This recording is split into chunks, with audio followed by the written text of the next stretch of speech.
tawag yan? Promodizer. Promodizer. Kunwari po mga promodizer kami, i-demo po namin sa inyo kung paano pumalakpak. Ganito lang po kadali. Sir Madam, Sir Madam, Sir Madam. Ganito lang po kadali pumalakpak. Pagbibigitin lang po natin yung mga palad natin, iyahampas-hampas lang po natin ito. Kapag tulog-tulog na po ito, palakpak na po. Ang tawag dito, huwag ka nga, Sir Madam, Sir Madam. Palakpakan natin. Ibibay!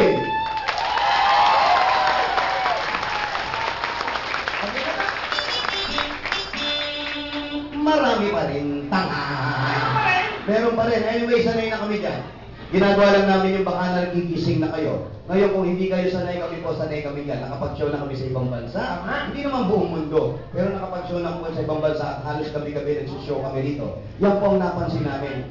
Tayo pala talaga mga Pilipino, isa tayo sa pinakamahirap i-please na tao. Oo naman, nakita natin yung difference. Pinoy, mahirap i-please talaga. Ang Pilipino kasi kailangan sabihan mo pang wala pa kayong mga kamay, palakpakan natin si ganito, palakpakan natin si ganyan, bago gawin yung utang na loob na palakpak na yan. Unlike sa ibang bansa, mga kaibigan, pagkanta mo, palakpakan na tao. Pag ginanon mo yung mic mo, kakanta sila. Pag may bumaba, iyahatid ng palakpak. Pag may pumanik, sasalubungin ng palakpak. Pag may nag-joke pa palakpak, sisigaw, tatawa. Masaya yung mga tao, tapos minsan standing ovation pa pag pumapalakpak. Dito sa Pilipinas, dumudugo na ang ulo mo, nakatanga pa rin ang mga tao. Magtataka pa, ay, putang ina, dumugo. Tapos yung kasama, ganun din, ha? Dugo ba yan?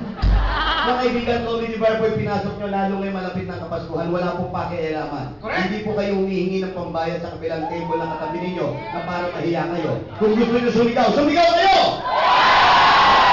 Kung ayaw nyo sumigaw, huwag kayo sumigaw! Oto mo, may sumisigaw na rin. Ano mo, kanya-kanyang tinig talaga yun? Kanya-kanya lang yan, di ba? Patay lang yun, gusto niya sumigaw. Ngayon, number one problem namin sa Comedy Bar pag may nakikita kami mga bata, may mga green joke kami nagagawa rito at mga murahan. Nagdadala kayo ng bata. Ano to? Jollibee? Babae. Problema pa rin natin ng babae. Pag kinakausap mo mga babae, ganyan. Excuse me, taga saan po kayo? Bago sumagot yan, may ugaling hapon. Gaganon muna. Oh. Galit pa yan. Ako? Kanina, nakausap ko yan, ilaw na yan. Pag sa inyo muna kaharap, kayo yung kausap. At ugali-ugali ng mga babae habang kinakausap ko, habang nanonood ng show, ayan, mga nakaganyan. Ano tawag yan sa nakaganyan? Nakaganyan? Ninoy! Kalumbaba, di ba? Tapos yung iba naman, ayan, nakaganyan.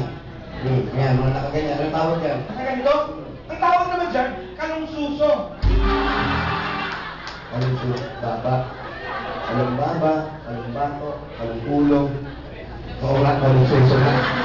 Kalungsuso. Bakit kayo mga babae, tuwa-tuwa na kayo, nakakalungsuso pa rin kayo? Ano ba yan? Pag tinanggal yung kamay nyo, babagsak yung dede nyo. Ano yan? Lawlaw yung mga dede? Di sana sinampay nyo na lang. Hindi kasi gabi na eh. Bakit? Pinakatulog na yung dede. Bakit pinakatulog? Patulog ka na para lumaki ka pa. Tapos yung mga lalaki naman, oh ayan, huli-huli si Sir. Bakit? Ah, kala mo mananahi. Bakit naman mananaki? Yung gano'n ang itlog, gano'n ang itlog. Ano ba tawag sa kuya? Kuya ko, mga kaibigan, Comedy Bar po yung pinasok nyo, wala pong pakialaman dito. Unang-una sa lahat, wala pong lugar ang mga taong pikon dito sa Comedy Bar. Importante po yan! Yung mga taong pikon ngayon pa lang po, maluwag po ang pintuan, doon na lang po makinig kayo sa labas. Opo, kung sakasakali kausapin kayo, biruan lang po lahat ng nangyayari dito. Kung tinatamaan kayo, hindi po namin sinasadya yan. Sir, first time nyo. First time. Biruan lang po, nakita ko tahimik kayo. Biruan lang po nangyayari dito. Ha? Pag sinabi kong pogi ka, joke lang yun. Ha? Huwag mo magpapresipin, ha? Nakamali, kung bakit kayo bakit ko sa kami po? Ang mahirap yan, pag uli mo lang ang kinakala mo pogi. Yun. Joke lang pala. Kasalanan pa natin tuloy. Correct, mga kaibigan kayo kung ayaw nyo makarinig ng mga bata.